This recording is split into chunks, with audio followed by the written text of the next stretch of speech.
Assalamu alaikum students. You are watching Chemistry with Dr. Yusufzai. आज हम बहुत ही important topic start करने वाले हैं, आब्बो प्रिंसिपल और आब्बो रूल एंड पॉल्यू एक्सक्लूजन प्रिंसिपल। तो स्टार्ट करते हैं आब्बो प्रिंसिपल से। अब ये रूल जो है ये किसके लिए यूज़ होता है? For the distribution of electrons in different orbital. इसका मतलब क्या है कि अगर आपके पास डिफरेंट ऑर्बिटल्स क्या हो अवेलेबल हो और उसमें आपने इलेक्ट्रॉन्स ऐड करने हो, तो कौन से ऑर्बिटल में इलेक्ट्रॉन्स पहले ऐड होगा और उसके बाद किस ऑर्बिटल में इलेक्ट्रॉन्स ऐड होगा। तो इसलिए ये प्रिंसिपल यूज़ होता है। तो जब इलेक्ट्रॉन्स आपने किसी भी ऑर्बिटल्स में प्लेस करना हो, ऐड करना हो, तो सबसे पहले जिस ऑर्बिटल्स की एनर्जी कम हो, लो एनर्जी ऑर्बिटल में आपने इलेक्ट्रॉन्स को ऐड करना है।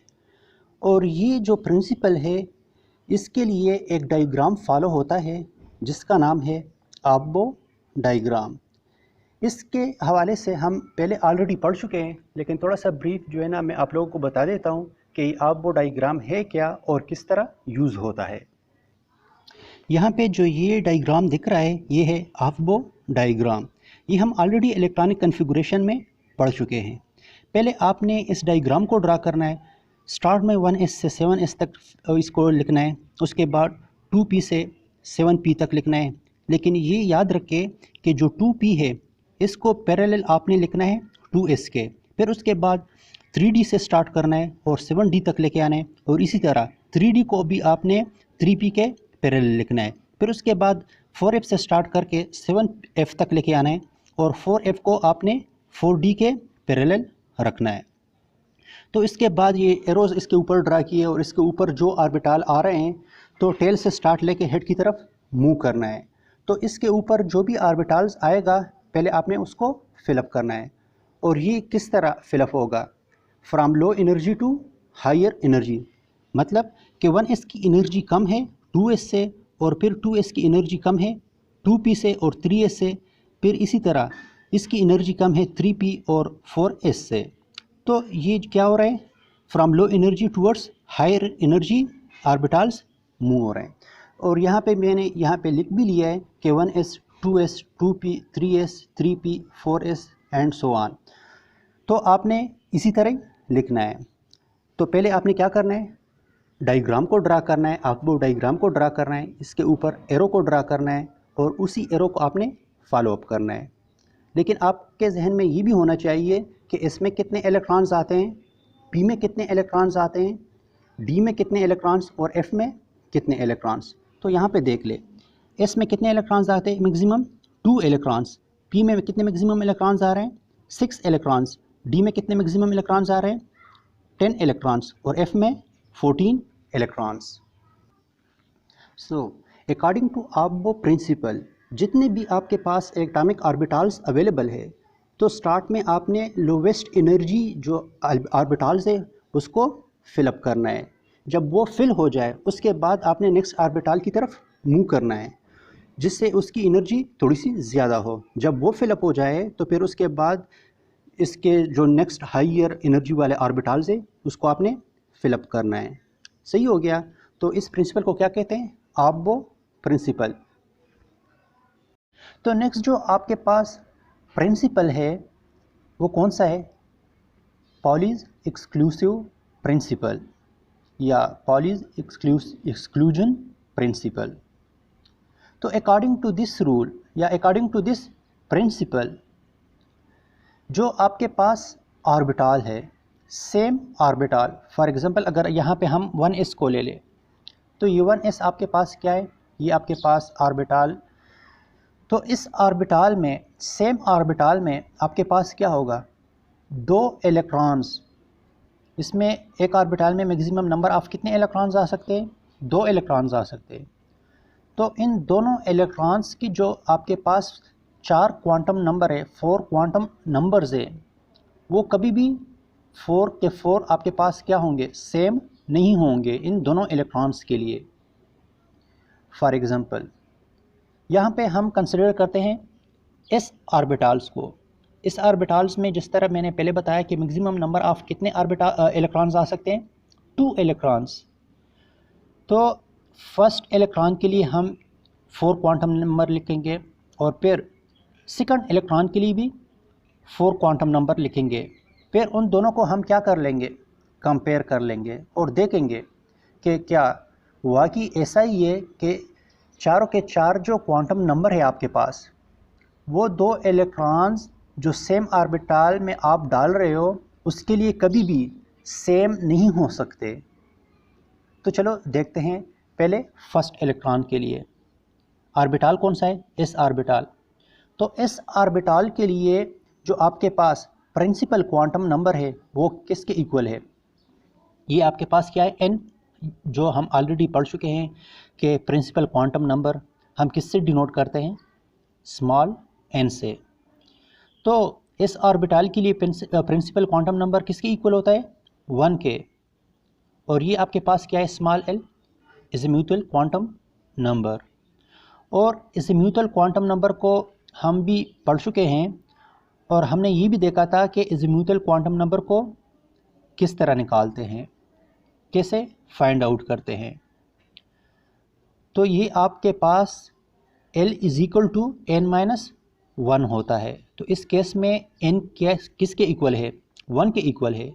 तो 1 - 1 किसके इक्वल होगा, 0 के। तो एजीम्यूथल क्वांटम नंबर आपके पास किसके इक्वल हो गया, 0 के। तो n is equal to 1, L is equal to 0। Next जो आपके पास क्वांटम नंबर है वो क्या है, मैग्नेटिक क्वांटम नंबर। और according to magnetic quantum number ये किससे रिलेट होता है, एजीम्यूथल क्वांटम नंबर से। ये भी हम ऑलरेडी पढ़ चुके हैं कि मैग्नेटिक क्वांटम नंबर किसके इक्वल होता है, जो आपके पास एजीम्यूथल क्वांटम नंबर होता है तो आपने उसको 0 तक लेके आने और फिर 0 से माइनस, उसी माइनस वैल्यू तक आपने लेके जाना है। फॉर एग्ज़ाम्पल अगर L 1 के इक्वल हो तो आपने +1 से 0 तक लेके आना है और फिर 0 से -1 तक लेके जाना है। तो इसमें कितने नंबर्स हो गए, 3 नंबर्स, सही हो गया। लेकिन इस केस में हम इसके लिए पढ़ रहे हैं, तो इसके लिए अगर हम देख ले, इस ऑर्बिटल्स के लिए देख ले, तो इसका एजीम्यूथल क्वांटम नंबर क्या है, 0। तो इसका मैग्नेटिक क्वांटम नंबर किसके इक्वल होगा, 0 के इक्वल होगा। फिर इसके बाद जो फोर्थ क्वांटम नंबर है, स्पिन क्वांटम नंबर, ये आपको बताता है कि इलेक्ट्रॉन जो अपने एक्सिस के इर्द गिर्द घूमता है तो या तो वो क्लॉकवाइज रोटेट करेगा या एंटी क्लॉकवाइज रोटेट करेगा। तो एक को आपने +½ से डिनोट करना है और एक को आपने -½ से डिनोट करना है। तो चलो हम कहते हैं कि यहाँ पे जो रोटेशन है वो क्या है, +½ तो फर्स्ट इलेक्ट्रॉन के लिए 4 क्वांटम नंबर है, principal quantum number, azimuthal quantum number, magnetic quantum number and spin quantum number. तो चलो देखते हैं कि सेकंड इलेक्ट्रॉन के लिए जो 4 क्वांटम नंबर्स हैं वो कैसे होंगे। तो आपने इन चारों क्वांटम नंबर को देखना है। कौन कौन से क्वांटम नंबर को, प्रिंसिपल क्वांटम नंबर को, एजीम्यूथल क्वांटम नंबर को, मैग्नेटिक क्वांटम नंबर को एंड स्पिन क्वांटम नंबर को। तो सेकंड इलेक्ट्रॉन के लिए ये जो प्रिंसिपल क्वांटम नंबर है वो किसके इक्वल होगा, 1 के इक्वल होगा। क्यों, इसलिए कि यहाँ पे n किसको डिनोट कर रहा है, प्रिंसिपल क्वांटम नंबर को डिनोट कर रहा है और ये शो करता है किसको, ऑर्बिटल को, इस ऑर्बिटल को। तो इसी वजह से वो इलेक्ट्रॉन कहाँ पे है, इस ऑर्बिटल में है, सेम ऑर्बिटल है। तो इसलिए दोनों जो प्रिंसिपल क्वांटम नंबर होंगे आपके पास फर्स्ट इलेक्ट्रॉन के लिए और सेकंड इलेक्ट्रॉन के लिए जो प्रिंसिपल क्वांटम नंबर है वो क्या है, सेम होंगे, क्योंकि वो इलेक्ट्रॉन्स कहाँ पे, सेम ऑर्बिटल में हैं। तो इसी वजह से प्रिंसिपल क्वांटम नंबर क्या होंगे, सेम होंगे। बिल्कुल एग्जैक्टली इसी तरह जो एजीम्यूथल क्वांटम नंबर है वो भी ऑर्बिटल्स के लिए होता है। तो इसी वजह से यहाँ पे जो ऑर्बिटल है वो क्या है, दोनों इलेक्ट्रॉन्स के लिए सेम है, एस ऑर्बिटल है। तो एजीम्यूथल क्वांटम नंबर क्या होगा, सेम होगा। L is equal to 0। दोनों केसेस में L आपके पास क्या है, 0 के इक्वल है। बिल्कुल इसी तरह मैग्नेटिक क्वांटम भी आपके पास ऑर्बिटल से रिलेटेड है, तो इसी वजह से इलेक्ट्रॉन्स आपके पास कहाँ पे आ रहे हैं, सेम ऑर्बिटल में आ रहा है, s ऑर्बिटल में आ रहा है। तो इसी वजह से इस दोनों इलेक्ट्रॉन का जो मैग्नेटिक क्वांटम नंबर है वो भी क्या होगा, सेम होगा, और वो किसके इक्वल है, 0 के। लेकिन जो आपके पास स्पिन क्वांटम नंबर है वो रिलेट करता है किससे, इलेक्ट्रॉन की प्रॉपर्टी है, इलेक्ट्रॉन की सेल्फ प्रॉपर्टी है, जिसको इंट्रिंसिक प्रॉपर्टी भी कहते हैं। तो यहाँ पे क्या है, एक इलेक्ट्रॉन के लिए प्लस हाफ है तो दूसरे इलेक्ट्रॉन के लिए क्या है, माइनस हाफ। तो ये हमने देखा था कि अगर सेम ऑर्बिटल में आपके पास दो इलेक्ट्रॉन्स हो तो एक इलेक्ट्रॉन का स्पिन क्या होगा, क्लॉकवाइज होगा, और दूसरे इलेक्ट्रॉन का स्पिन क्या होगा, एंटी क्लॉकवाइज। कभी भी सेम ऑर्बिटल में जो दो इलेक्ट्रॉन्स आपके पास आ रहे हैं तो इन दोनों का जो स्पिन क्वांटम नंबर है वो कभी भी सेम नहीं होगा, वो एक दूसरे के क्या होगा, अपोजिट होगा। अगर एक क्लॉकवाइज जा रहा है तो दूसरा कहाँ पे जाएगा, एंटी क्लॉकवाइज। तो दोनों का जो स्पिन क्वांटम नंबर है वो क्या है, डिफरेंट है। तो जैसे हमने देखा था कि पाली एक्सक्लूजन प्रिंसिपल में चार जो आपके पास क्वांटम नंबर है वो कभी भी इलेक्ट्रॉन्स के लिए, दो इलेक्ट्रॉन्स के लिए सेम नहीं हो सकते। तो यहाँ पे देख ले, स्पिन क्वांटम नंबर एक इलेक्ट्रॉन का प्लस हाफ है तो दूसरे इलेक्ट्रॉन का क्या है, माइनस हाफ। सही हो गया। अगर आपको मेरी ये वीडियो अच्छी लगी है तो प्लीज़ लाइक, शेयर और कमेंट ज़रूर कीजिएगा। इंशाल्लाह नेक्स्ट लेक्चर में मज़ीद अच्छी वीडियोस के साथ मिलेंगे। तब तक के लिए अल्लाह हाफिज़, खुदाए पामान।